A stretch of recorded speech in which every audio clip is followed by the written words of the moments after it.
여러분 혹시 지갑 속에 헬스장 회원권이 잠자고 있지 않으십니까? 이번 달에는 꼭 가야지라고 다짐했지만 야근 때문에 회식 때문에 비가 와서 혹은 그냥 귀찮아서 가지 못한 날들이 수두룩할 겁니다. 그리고 매달 통장에서 빠져나가는 할부금을 보며 이렇게 자책하겠죠. 아, 나는 의지박약인가 봐. 돈만 날렸네. 죄책감 가지지 마십시오. 여러분의 그 게으름은 죄가 아닙니다.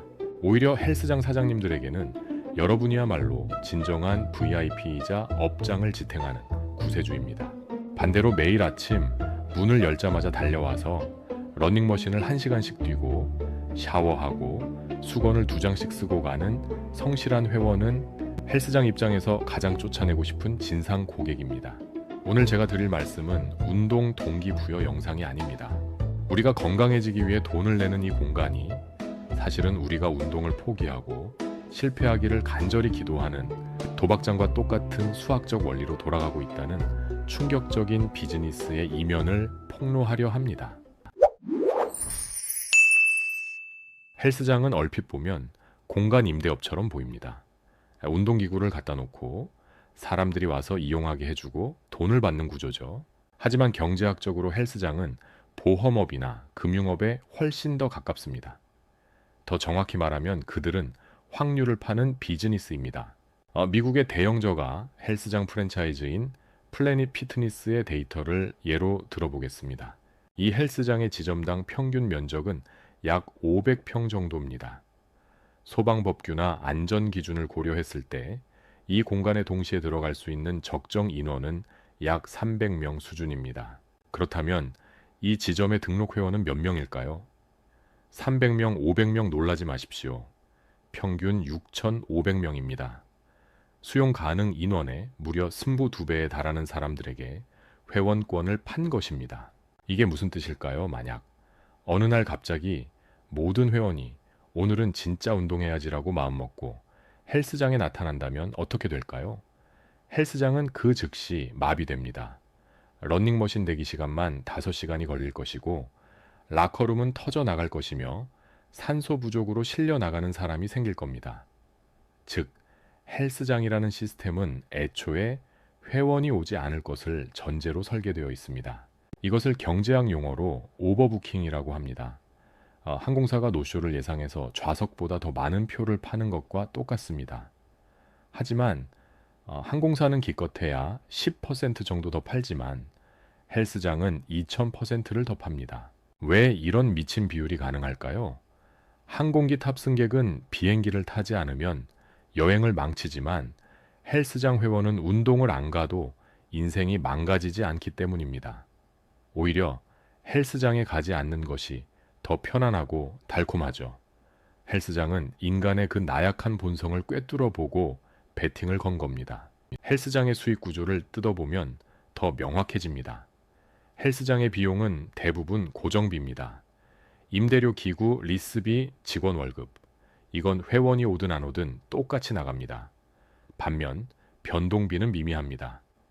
여러분이 가서 쓰는 물전기, 수건 세탁비 정도죠.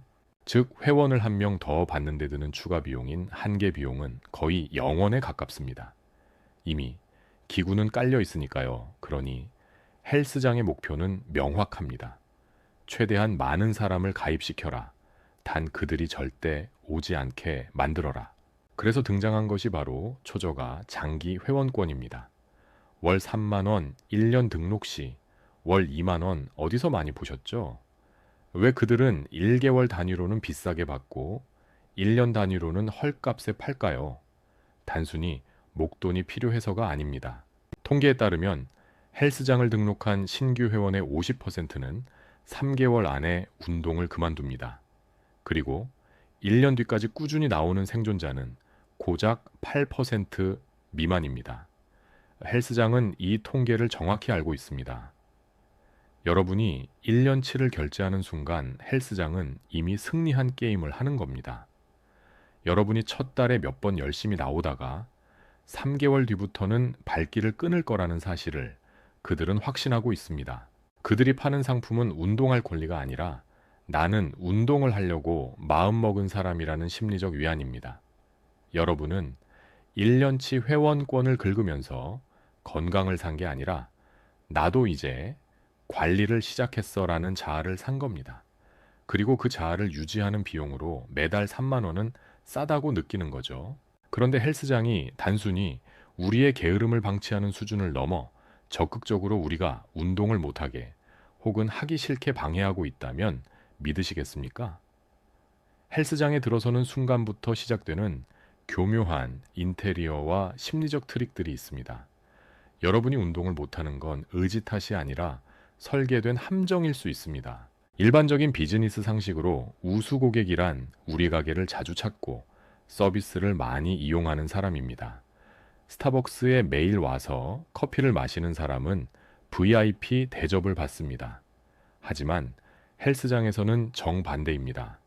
매일 와서 무거운 덤벨을 들고 땀을 뻘뻘 흘리며 기구를 혹사시키는 소위 몸짱 회원들, 그들은 헬스장 입장에서 최악의 진상 고객이자 비용 유발자입니다. 생각해 보십시오. 그들은 기구에 가죽 시트를 닳게 만들고 케이블의 장력을 느슨하게 하며 샤워실의 물과 비누를 엄청나게 소비합니다. 무엇보다 그들은 헬스장의 분위기를 무겁게 만듭니다. 그들이 괴성을 지르며 200kg 데드리프트를 하는 순간 운동을 막 시작하려던 초보 회원들, 즉 헬스장의 진짜 물주들은 위축감을 느끼고 등록을 망설이게 됩니다. 그래서 똑똑한 프랜차이즈 헬스장들은 아주 은밀하게 몸짱 추방 작전을 펼칩니다. 대표적인 사례가 바로 미국의 플래닛 피트니스입니다. 이곳에는 렁크 알람이라는 기괴한 사이렌이 있습니다. 누군가 무거운 역기를 들고 끙끙거리는 소리를 내거나 덤벨을 바닥에 쿵 하고 떨어뜨리면 헬스장 전체에 시끄러운 사이렌이 울리고 파란 불빛이 번쩍입니다. 그리고 직원이 달려와서 경고를 줍니다. 다른 회원들에게 위화감을 주지 마세요. 표면적인 이유는 쾌적한 환경 조성이지만 속내는 명확합니다. 운동에 미친 사람들은 제발 나가달라는 것입니다. 대신 그들은 매월 둘째 주 화요일에 회원들에게 공짜 피자를 나눠줍니다. 아침에는 베이글을 무제한으로 줍니다. 헬스장에서 피자와 베이글이라니 모순도 이런 모순이 없죠. 하지만 이것은 고도의 전략입니다.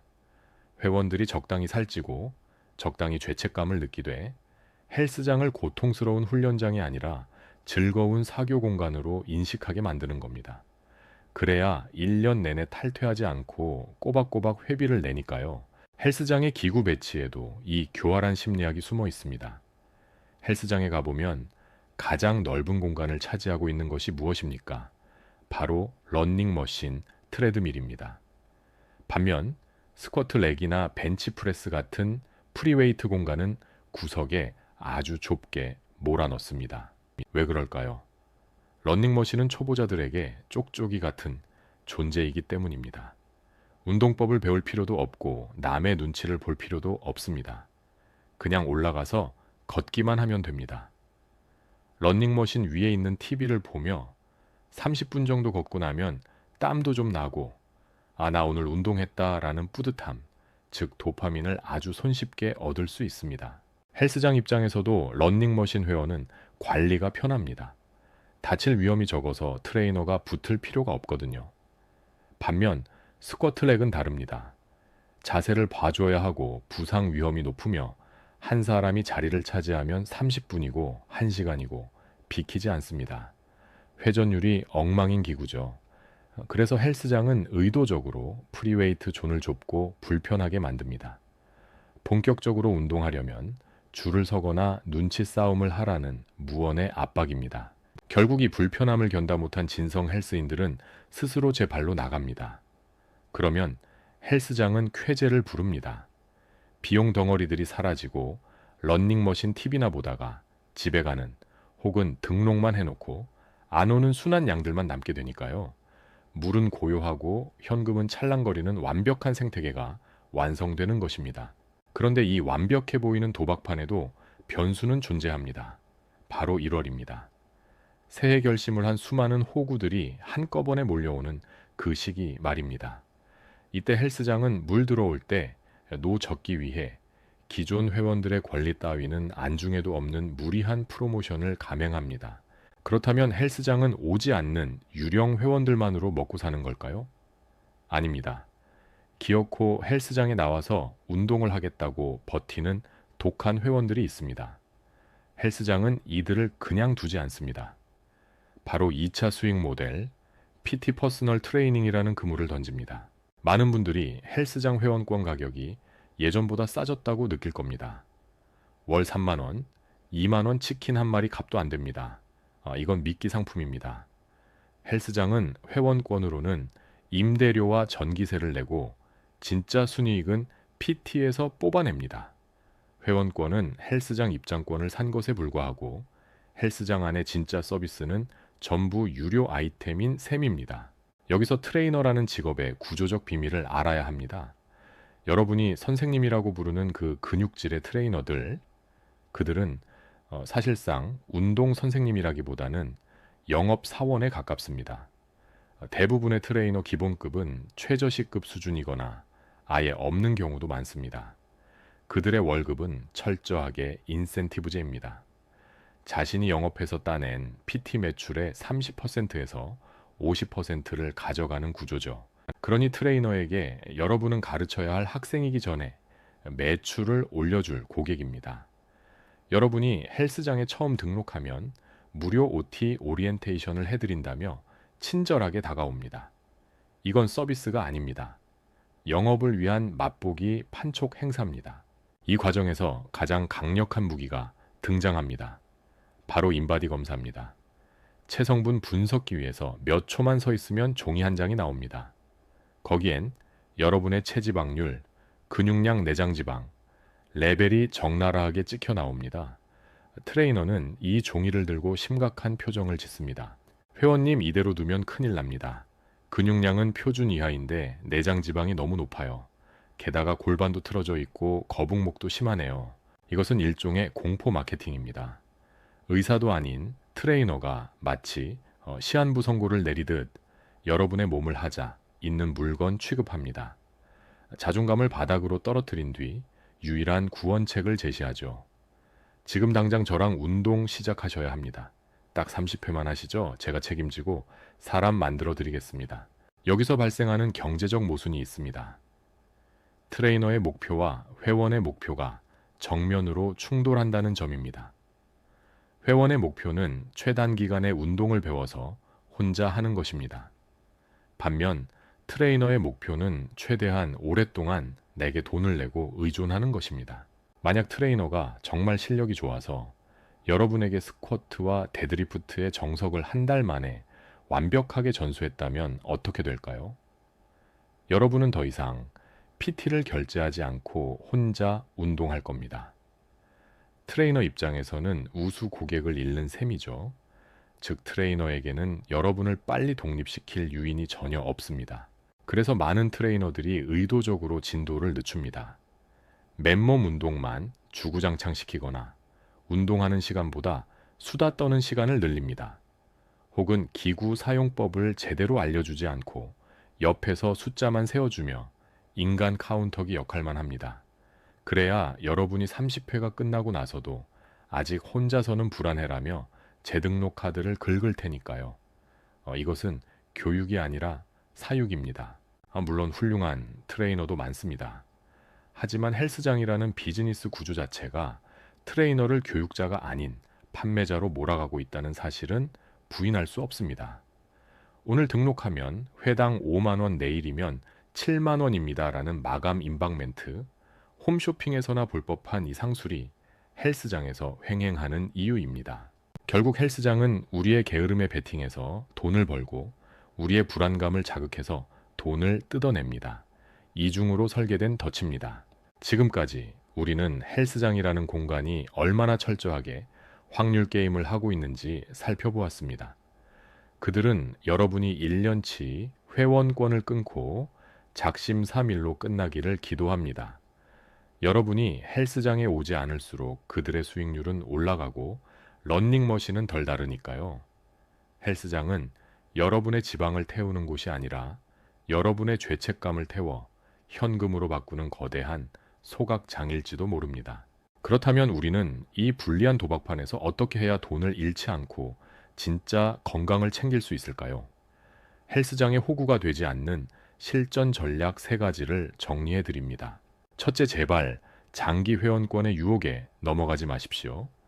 1년 등록하면 월 3만 원, 3개월 등록하면 월 8만 원. 이 가격표를 보면 당연히 1년이 이득인 것 같습니다. 하지만 이것은 완주했을 때만 성립하는 계산입니다. 통계적으로 여러분이 1년을 다닐 확률은 8% 미만입니다. 만약 1년치를 끊고 3달만 다니다 그만둔다면 여러분은 사실상 월 12만 원짜리 운동을 한 셈입니다. 자신을 과대평가하지 마십시오. 처음에 조금 비싸더라도 3개월만 끊으십시오. 그리고 그 3개월을 단 하루도 빠짐없이 나갔을 때 그때 비로소 1년치를 결제해도 늦지 않습니다. 헬스장 입장에서는 꼬박꼬박 재등록하는 단기 회원이 가장 예측 불가능하고 무서운 존재입니다. 둘째, PT를 받을 때는 운전 연수처럼 생각하십시오. 운전 연수의 목표가 뭡니까? 평생 강사님이 핸들을 잡아주는 건가요? 아닙니다. 혼자 운전할 수 있게 되는 순간 연수는 끝납니다. PT도 마찬가지여야 합니다. 트레이너에게 처음부터 명확하게 요구하십시오. 내 목표는 살 빼는 게 아니라 3대 운동 자세를 완벽하게 익혀서 3개월 뒤에는 혼자 하는 겁니다. 라고 말이죠. 그리고 그 목표가 달성되면 과감하게 PT를 끊고 독립하십시오. 트레이너가 아직 혼자는 무리예요. 라고 붙잡는다면 그건 여러분을 걱정하는 게 아니라 자신의 다음 달 월급을 걱정하는 겁니다. 의존하지 말고 졸업하십시오. 셋째, 시설의 화려함보다 기구의 본질을 보십시오. 안마 의자가 있고 반신욕기가 있고 카페테리아가 있는 헬스장 얼핏 보면 좋아 보이지만 그건 여러분이 운동 안 하고 딴짓하게 만들려는 미끼일 가능성이 큽니다. 진짜 좋은 헬스장은 파워렉이 많고 덤벨이 잘 정리되어 있으며 에어컨이 빵빵한 곳입니다. 피자나 베이글을 주는 곳이 아니라 땀 냄새가 나더라도 운동에 미친 사람들이 득실거리는 곳을 찾아가십시오. 그곳의 분위기가 여러분을 강제로 운동하게 만들 겁니다. 영상을 마치며 마지막으로 드리고 싶은 말씀은 이것입니다. 헬스장은 건강을 파는 곳이 아닙니다. 그들은 단지 장소와 도구를 빌려줄 뿐입니다. 그 장소에 가서 무거운 쇠질을 하고 숨을 헐떡이는 고통스러운 과정은 오로지 여러분이 직접 지불해야 할 몫입니다. 돈으로 회원권을 살 수는 있어도 돈으로 의지를 살 수는 없습니다. 매달 통장에서 빠져나가는 헬스장 회비가 여러분의 게으름에 대한 벌금이 되지 않도록 하십시오. 헬스장 사장님이 여러분의 얼굴을 보고 아, 저 회원 또 왔네. 기구 닳겠네라고 인상을 찌푸리게 만드는 것. 그것이야말로 자본주의가 만든 이 기형적인 시스템에 복수하는 최고의 방법입니다. 돈의 이면을 파헤치는 이야기, 오늘은 여기까지입니다.